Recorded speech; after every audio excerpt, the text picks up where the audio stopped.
आज जो हम जिस टॉपिक पे डिस्कशन करने वाले हैं उसमें देखेंगे कि क्लासलेस राउटिंग प्रोटोकॉल और क्लासफुल राउटिंग प्रोटोकॉल में क्या डिफरेंसेस है, प्लस से मैनुअल समराइजेशन का क्या एडवांटेज है EIGRP में, और साथ में देखिए जो in EIGRP summarization is enabled by default. ये जो है लेगेसी जो iOS था उसके लिए, मतलब अभी जो लेटेस्ट ऑपरेटिंग सिस्टम जो है EIGRP का 15 वर्जन, उसके अंदर वो डिसेबल होता है। तो चलिए हम आगे देखते हैं, है ना।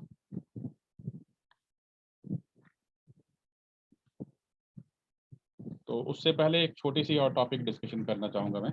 तो देखिए यहाँ पे कंटिन्यूअस नेटवर्क का मतलब क्या होता है।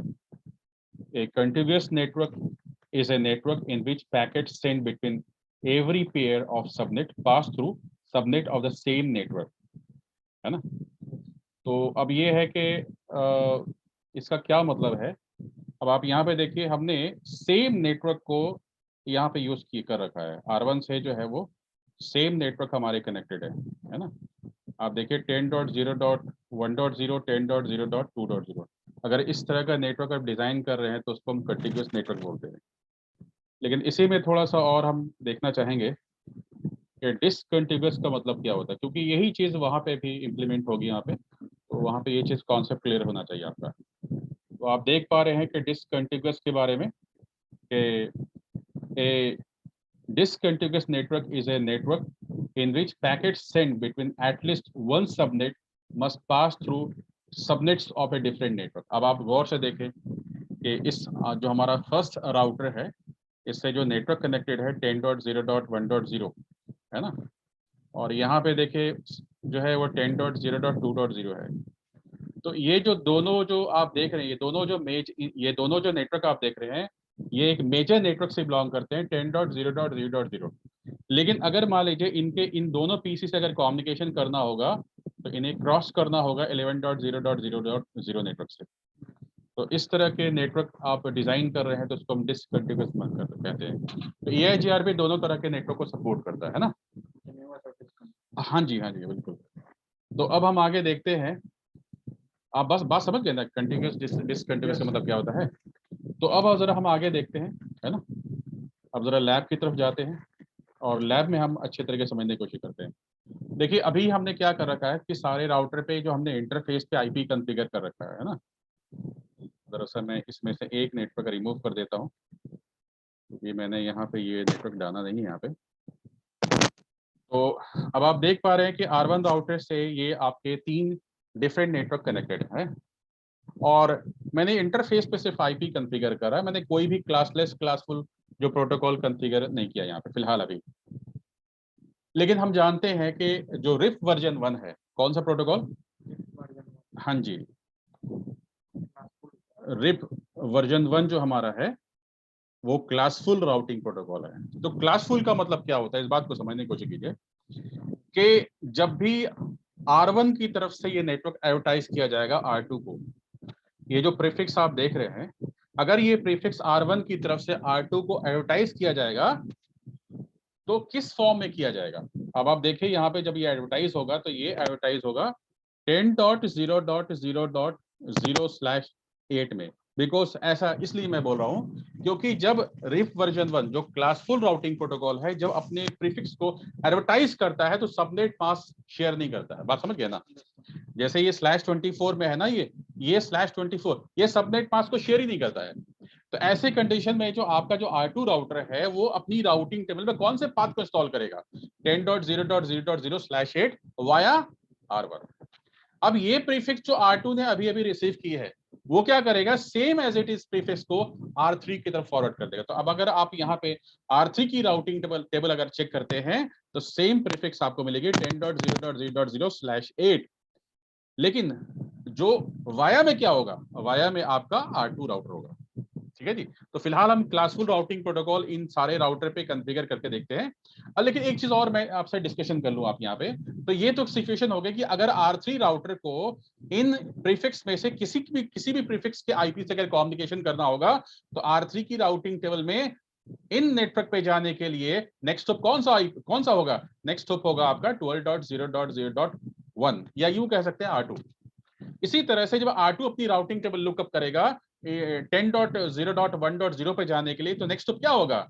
नेक्स्ट होगा 11.0.0.1 या यूं कहे कि R1 होगा।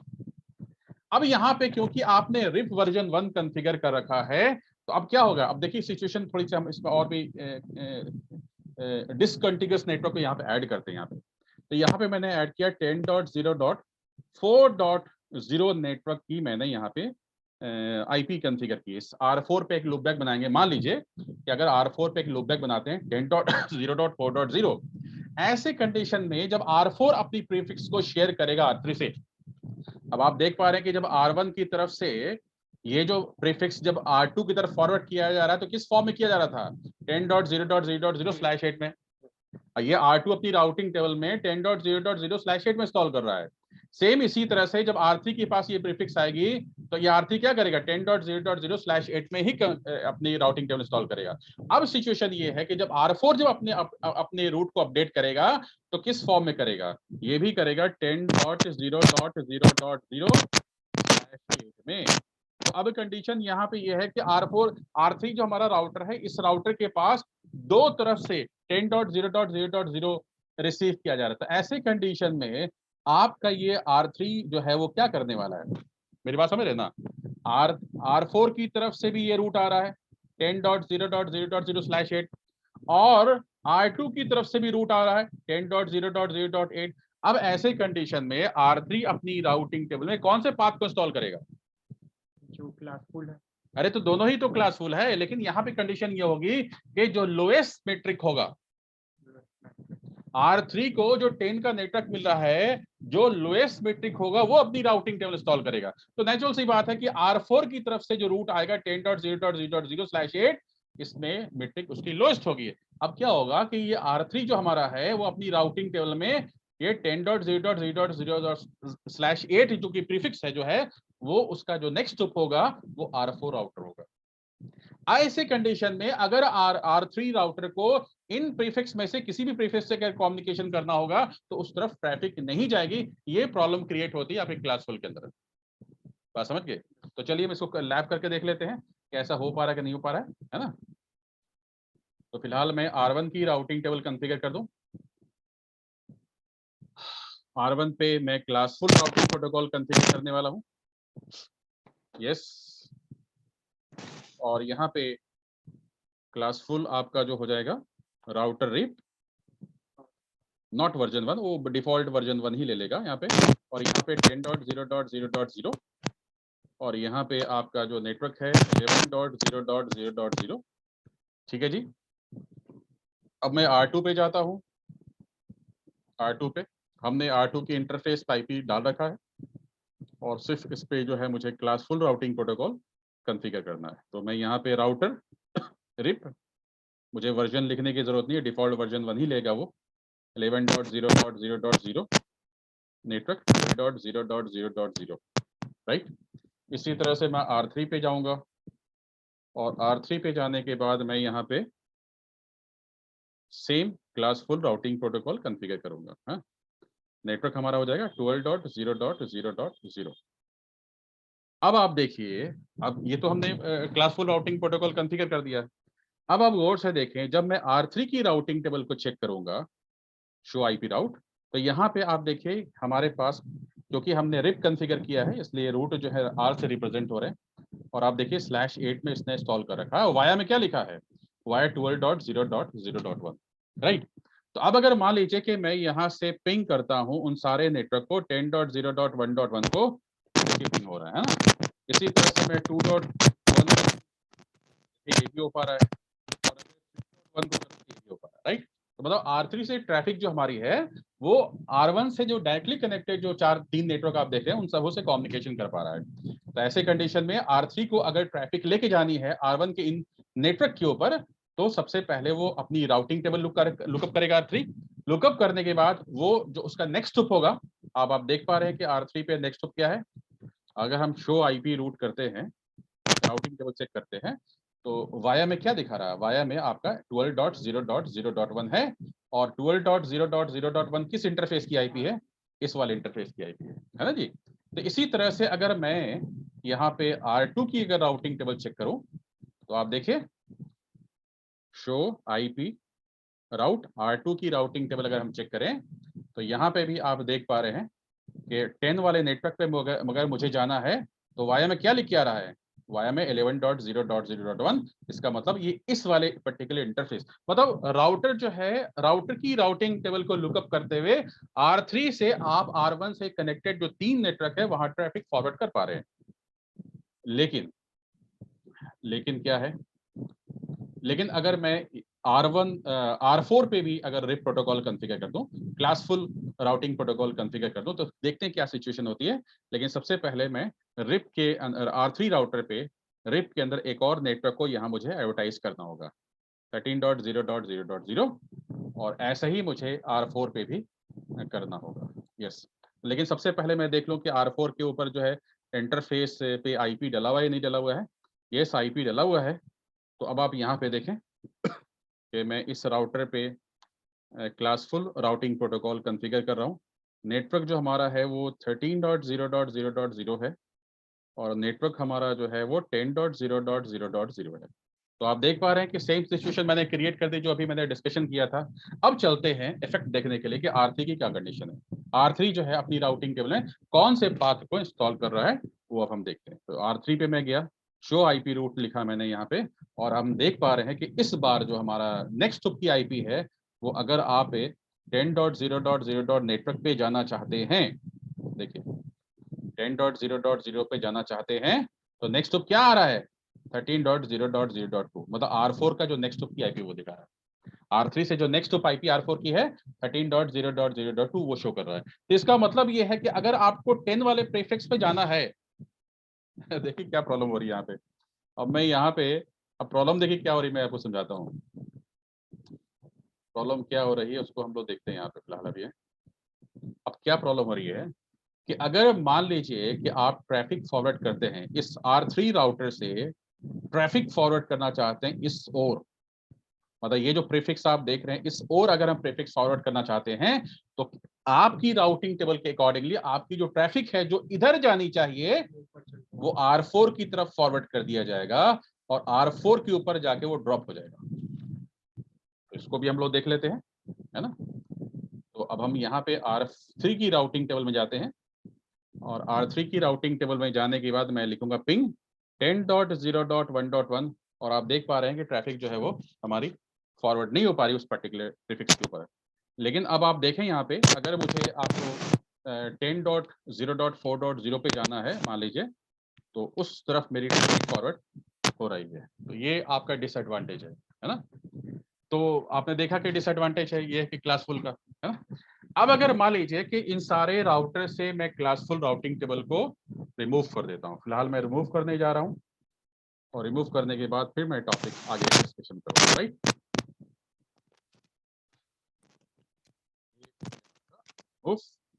R1 से फिर R2 से भी क्लासफुल को यहाँ से रिमूव कर देते हैं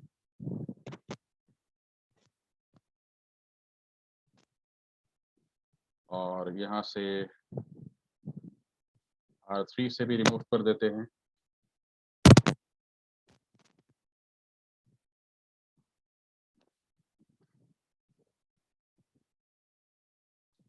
और R4 से भी क्लासफुल को रिमूव कर देते हैं। तो इस तरह से हमने सारे क्लासफुल राउटिंग प्रोटोकॉल जो मेरे R1 R2 R3 पर रन कर रहे थे मैंने रिमूव कर दिया है। अब मैं इसको EIGRP कॉन्फ़िगर कर रहा हूँ और आप जानते हैं EIGRP को हम कहते हैं क्लासलेस राउटिंग प्रोटोकॉल। मतलब क्या है कि VLSM को भी ये सपोर्ट करता है ना। जो अभी अभी देखा कि आपका जो रिप वर्जन 1 था वो VLSM को सपोर्ट नहीं कर रहा था ना, कि मतलब एक राउटर पे जो प्रीफिक्स रन कर रही है सारे जो आईपी डिफरेंट नेटवर्क के आईपी थे सारे /24 में थे, लेकिन जब R1 R2 को फॉरवर्ड कर रहा है तो 10.0 मतलब अपने सबनेट मास्क शेयर नहीं कर रहा है ना। तो चलिए मैं सारे राउटर पे अब नेक्स्ट जो है मैं यहाँ पे class less routing protocol configure कर रहा हूँ। तो मैंने लिखा राउटर EIGRP, एस नंबर मैंने 100 यूज कर रखा है, नेटवर्क जो है 10.0.0.0 है और नेटवर्क हमारा जो है यहाँ पे 11.0.0.0 है, राइट। और इसी तरह से मैं R2 पे भी कॉन्फ़िगरेशन कर लेता हूँ। तो मैंने यहाँ पे लिखा राउटर EIGRP और यहाँ पे मैंने लिखा नेटवर्क 11.0.0.0, नेटवर्क 12.0.0.0। देखिए नेबरशिप अप हो गई। इसी तरह से R3 पे भी हम क्लासलेस EIGRP प्रोटोकॉल कॉन्फ़िगर करेंगे। तो मैंने लिखा राउटर EIGRP AS100, नेटवर्क कौन सा इस पे है 12.0.0.0, नेटवर्क 13.0.0.0। हाँ जी।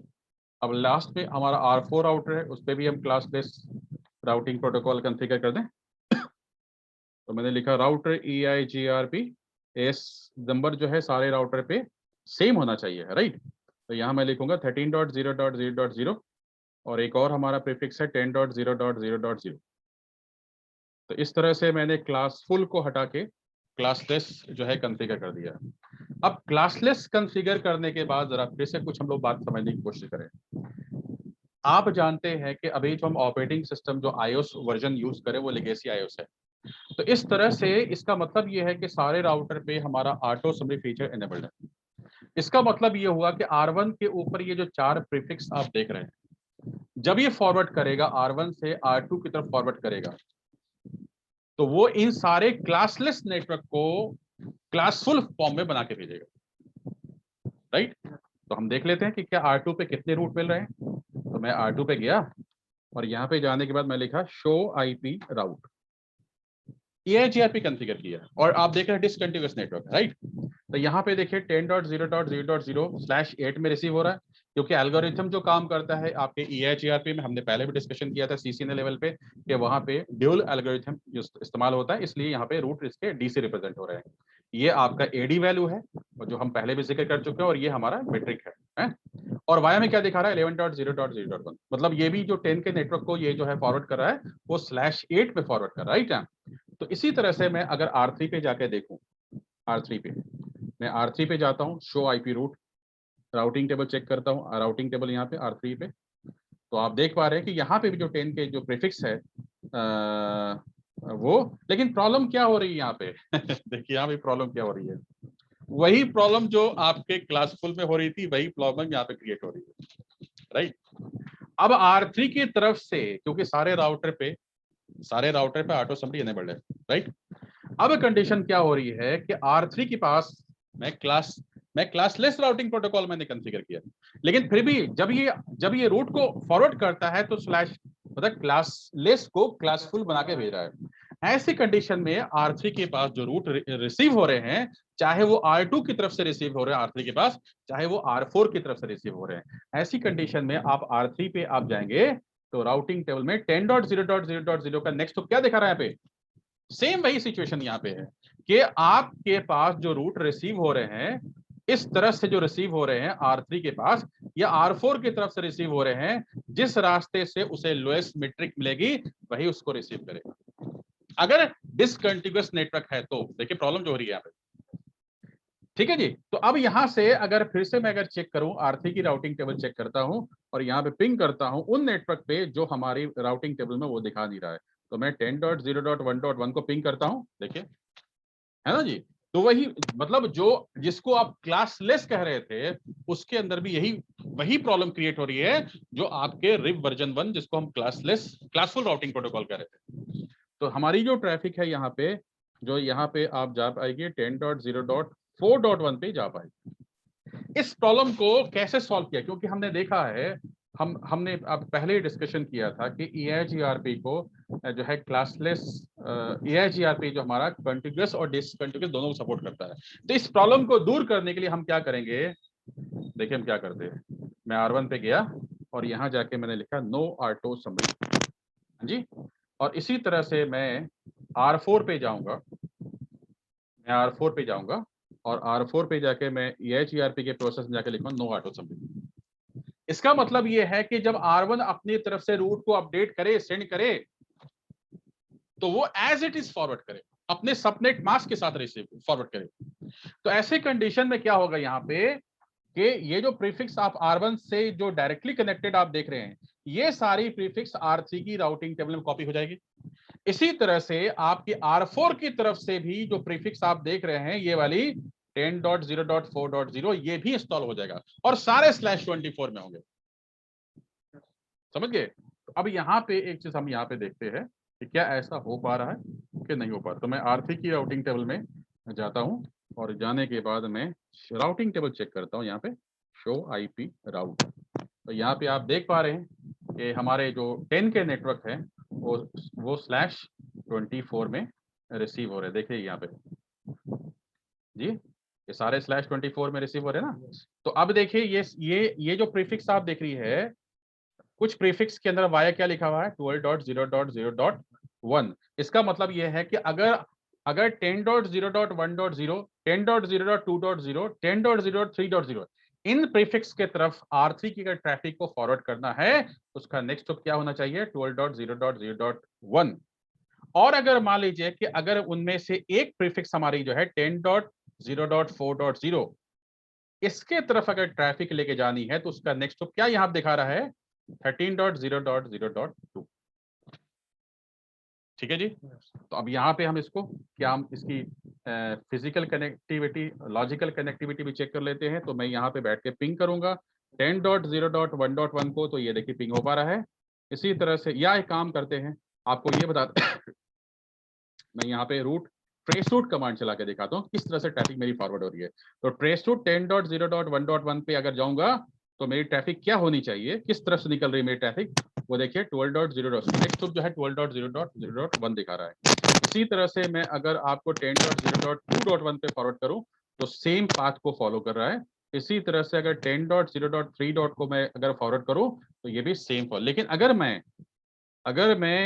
अगर 4 डॉट को अगर मैं कम्युनिकेशन करना चाहूं तो इसका नेक्स्ट स्टेप जो है 12.0.0.1 ना होके 13.0.0.2 होना चाहिए। और ये देखिए हमारी ट्रैफिक जो है ये फायदे हैं। लेकिन अगर रिप में ऐसा प्रॉब्लम आ गया तो सर रिप वर्जन 1 तो क्लासफुल है ना, 2 डाल के उसके बाद पूरा नहीं ऐसा नहीं कर सकते उसमें, में नहीं ऐसा नहीं कर सकते वहां पे। अब हम आगे देखते हैं, अब आगे देखिए अब देखिए मैं R3 पे फिर से राउटिंग टेबल आपको दिखाता हूँ। यहाँ पे ये हमने शो IP राउट लिखा और आप देख पा रहे हैं कि इस राउटर के पास काफी सारी प्रीफिक्स मिल रही है ना। ज्यादा नहीं मिल रही है, थोड़ी ही मिल रही है, लेकिन मैं कहना क्या चाहूँ तो उसको समझने की कोशिश कीजिए। मान लीजिए कि इस तरफ से अगर 100 प्रीफिक्स मिल रही है R3 को, बात को समझिएगा, और इस तरफ से भी अगर मान लीजिए मुझे 100 प्रीफिक्स मिल रही है, इसका मतलब क्या हो गया कि R3 की राउटिंग टेबल के अंदर 200 प्रीफिक्स कॉपी हो जाएगी। इसका मतलब यह होगा कि जितनी ज्यादा प्रीफिक्स होगी उस राउटर के पास, उस राउटर का CPU मेमोरी यूटिलाइजेशन ज्यादा होगा। राउटिंग टेबल जितनी बड़ी होगी उतना ज्यादा तो CPU मेमोरी यूटिलाइज होगा। तो हमारे राउटर की राउटिंग टेबल को रिड्यूस करने के लिए, इस प्रॉब्लम को सॉल्व करने के लिए हम क्या करेंगे, यहाँ पे एक नया कॉन्सेप्ट इंट्रोड्यूस किया गया जिसको हम EIGRP में कहते हैं मैनुअल समराइजेशन, है ना जी। तो मैनुअल समराइजेशन देखिए आपने CCNA में पढ़ा होगा कि EIGRP के अंदर जो मैनुअल समराइजेशन या RIP के अंदर जो मैनुअल समराइजेशन होता है वो इंटरफेस के ऊपर होता है। तो चलिए हम इस प्रॉब्लम को दूर करते हैं मैनुअल समराइजेशन से, राइट।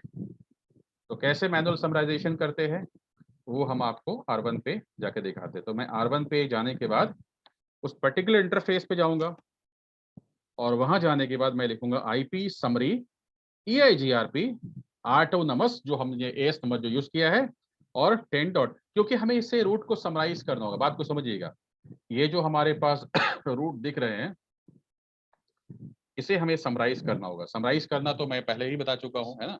और अगर आपको पता नहीं है तो मेरी दूसरी वीडियो जाकर देखिए, उसके अंदर ये कॉन्सेप्ट बताए गए हैं। तो इसको क्या करते हैं, इसको बाइनरी में कन्वर्ट करते हैं। बाइनरी में कन्वर्ट करने के बाद हम प्रीफिक्स निकालते हैं। तो यहाँ पे क्या निकल के आएगा, यहाँ पे निकल के आएगा 10 डॉट, अगर इसको कन्वर्ट करेंगे, समझ गए, थोड़ा लेंदी हो जाएगा इसलिए मैं यहाँ पर नहीं कर रहा हूँ। 10.0 डॉट, देखिए मेरी हैंडराइटिंग कितनी अच्छी है,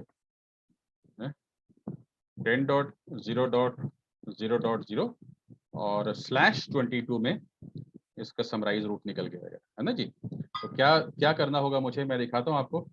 मैं R1 पे जाने के बाद इंटरफेस में जाऊंगा और इंटरफेस में जाने के बाद मुझे क्या लिखना होगा, IP समरी एड्रेस EIGRP साथ में AS नंबर, देन 10.0.0.0 और सबनेट मास्क 255.255.250.0।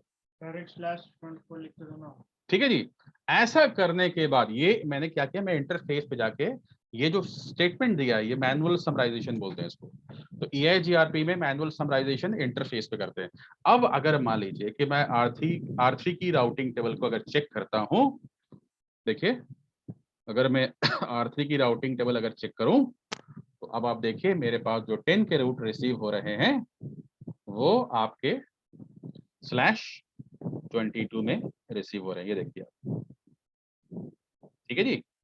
और एक जो नेटवर्क हमारा है देखिए 10.0.0/22 वाया में क्या लिखा हुआ है 12.0.0. और इसी तरह से अगर उसे अगर उसे 10.0.4.0 पे जाना होगा तो वाया में क्या लिखा हुआ है 13.0.0.2. तो हमने सारी तरह की प्रॉब्लमों को यहाँ पे सॉल्व कर दिया है। तो यहाँ पे मैंने EIGRP के अंदर मैनुअल समराइजेशन, क्लासलेस और क्लासफुल दोनों फॉर्मेट को समझाने की मैंने कोशिश की है। Any question here? तो इसे मैं स्टॉप करता हूँ, स्टॉप रिकॉर्डिंग।